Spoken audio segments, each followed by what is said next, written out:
The Muslims were really left without a true home and a true caliph for over 1,400 years. You know, the Prophet Muhammad, peace be upon him and his family, he made a prophecy and he wept basically when he saw the youth from the Bani Hashem, his descendants being oppressed, being exiled, being imprisoned, being killed. And he said that a group with black banners would rise from the east. They would call for truth, be denied twice, and then they would rise in a revolution basically. And they would eventually pass leadership to a man from the Prophet's household who was the Mahdi, who would fill the world with justice. This is a prophecy which is from the Prophet Muhammad, peace be upon him and his family.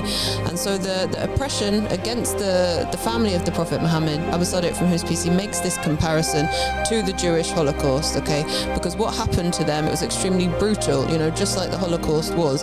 You know, they were expelled, they were imprisoned, they were massacred. The Imams who came after the Prophet Muhammad, peace be upon him and his family, and also their Shia, their followers, right?